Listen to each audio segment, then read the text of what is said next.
The little kid from earlier then spots one of the flyers and then catches up with Linda and Tulio regarding the missing birds. We then see the smugglers desperately masking their fuck-ups. But their superior's not fooled for 1 second. Nigel! This bird is 10 times smarter than the two of you combined. Yeah, well, if he's so smart, then why don't you put him in charge?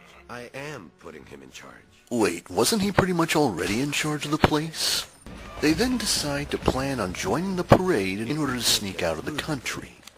Blue then tries coming up with a plan to catapult him and Jewel out of their situation by causing a rock to fall onto the chain, breaking it, setting them free. It works about as well as you'd expect.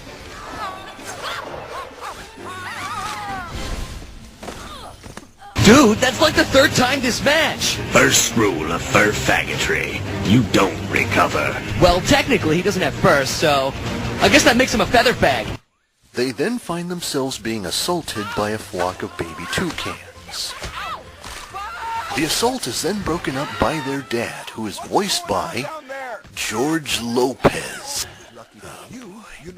Feeling their plight, he decides to take him to his old buddy Luis. Okay, you want me to call your mother?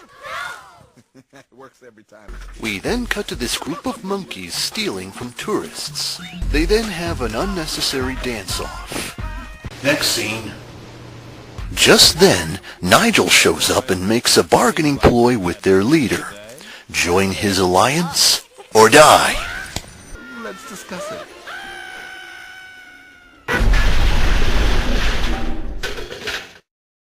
Hey, you alright down there? Ah, jeez. Well, as we go down there to resuscitate him, let's cut to commercial break. So anyway, we cut back to our heroes as Raphael is teaching Blue the basics on how to fly. After yet another failure to launch, they end up getting caught on a hand glider, and this is where Blue gets his first opportunity to see things from a bird's eye view. Of course, this joyous feeling doesn't last long as they end up crashing into a nearby beach. I guess part of the training program is to ricochet off of butts.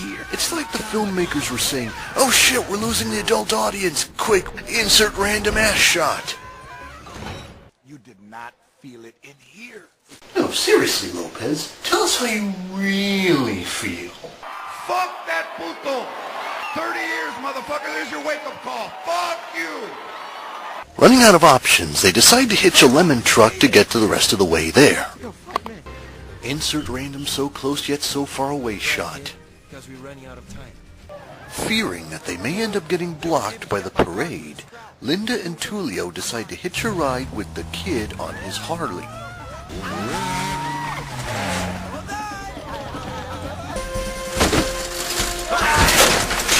As soon as the melon truck comes to a complete stop, we come across... Oh, great. These two again. Hold up, rewind.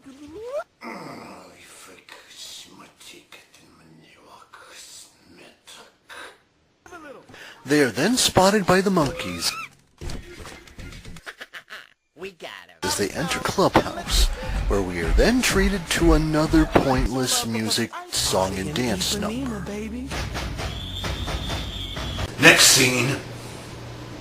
The monkeys then come in to break up the party and obtain the blue spixies. But then there's a standoff between monkeys and birds. I thought I told you to keep your bird away from my monkey. Meanwhile, the human characters manage to make it into the cage room where they discover they've already been shipped. It's also here where they find out that the kid was responsible for smuggling some of the birds, which causes a tiny rift between the human characters. It's at this point the two goons come and inform the kid, "Oh, dear Jesus Christ!" You know what? I haven't really eaten enough this week to do this again, so I'm just gonna have to put up with it. For now. The two goons come and inform the kid that they created a float in order to get past the parade with their shipments. Linda and Tullio decide it's time to take matters into their own hands. Unfortunately, Tullio can't seem to drive a Harley. But guess who can?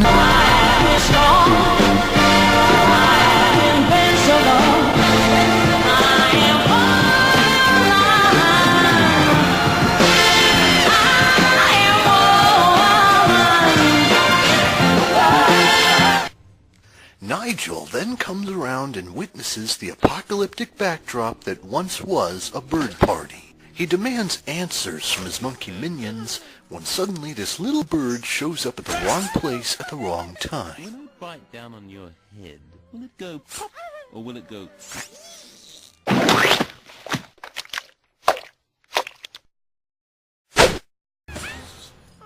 Never send a monkey to do a bird's job.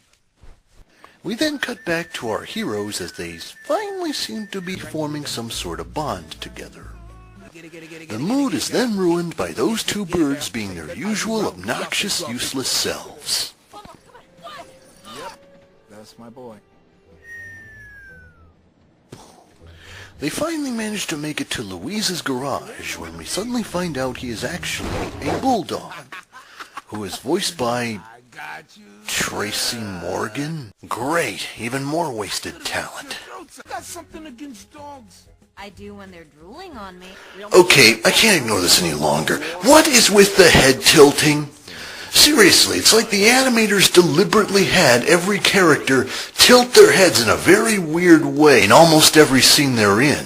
And every single time it keeps driving me nuts as to why they're even doing this in the first place. I mean, what is the point of having the characters move their heads around so much when there's no reason for it?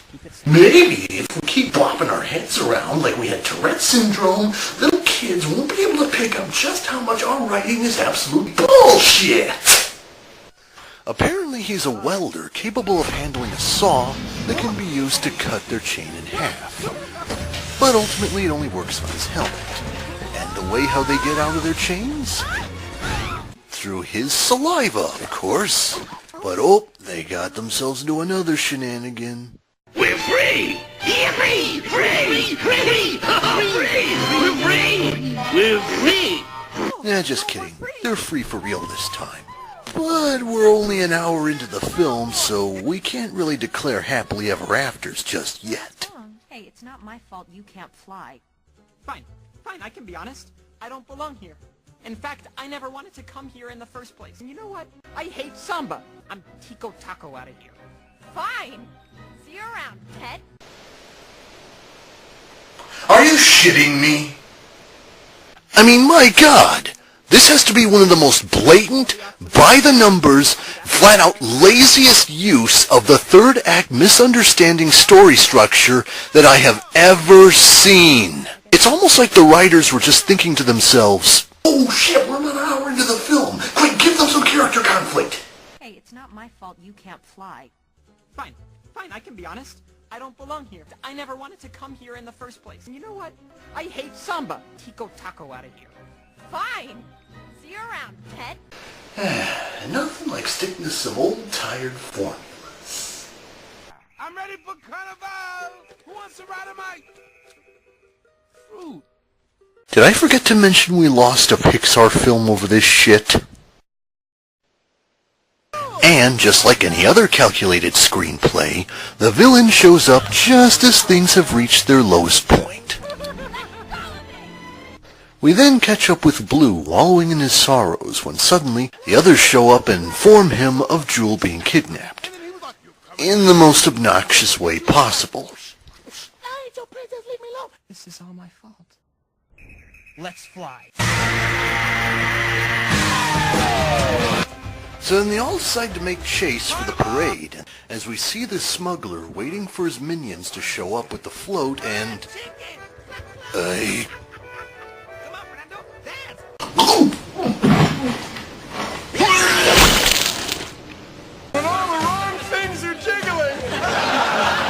Linda and Tullio then find themselves in the parade, but only personnel are allowed, so they disguise themselves as dancers, which also seems to be a last-ditch effort by the filmmakers to catch the adult audience's attention. Blue then finally manages to catch up to Jewel, and as he's just about to break her free, Nigel pops in and throws him into his own cage. All hope seems lost as the smuggler sneaks his way out of the parade. Linda then manages to gain access to one of the floats and drives through a trail the smuggler kid left behind. However, they end up arriving too late as the smuggler plane is already on takeoff. Blue then decides to use his ingenuity to break himself and everyone else free, thus setting all the birds free. But then there's still his whole disability issue of not being able to fly.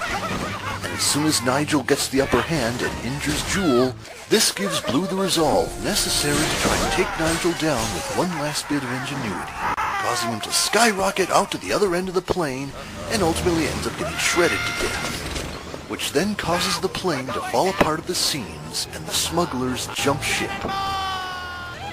This also ends up giving Blue the final resolve necessary to officially overcome his disability and finally learn how to fly for the first time in his life, and also to help fly double for the now disabled Jewel. They finally manage to catch up with their human companions as they decide to open up a rehabilitation center in Rio de Janeiro for disabled birds the world over, while simultaneously raising a newly formed family with 3 kids. Meanwhile, Linda and Tulio decide to form a bit of their own family while adopting the smuggler kid in the process.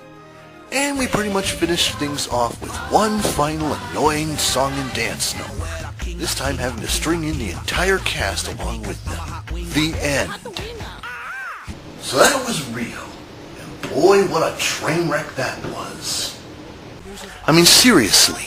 This movie is about as bottom of the barrel a mainstream animated film can get without having to stoop down to video brinquedo levels of inane stupidity. In fact, you know what they should have called this thing? Singing Fucking Birds. Because that's essentially all it was. It was all about birds singing, and it was all about birds fucking. Nothing else. But unfortunately, it doesn't look like Blue Sky is slowing down anytime soon, as they're getting ready for a whole roster of garbage they plan on shilling out in the future, including this one film simply titled Epic. Yeah, because it worked out so well for fucking Fox the last time they released a film with that title. And it also looks like they're planning on turning their precious Ice Age trilogy into a tetralogy.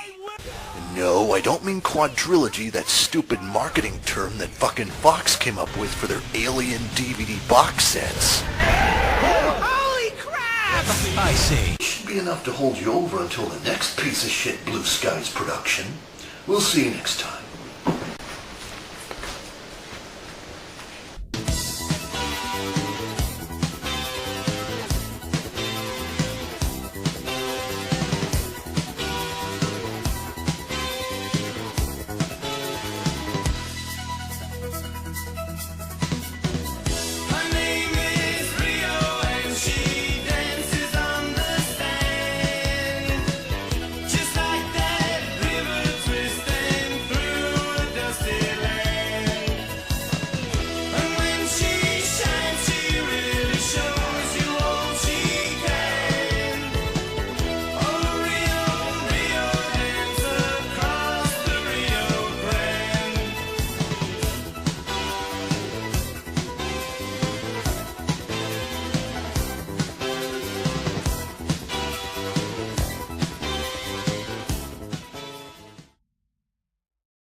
Three little maids from school, are we? Heard of a schoolgirl well can be.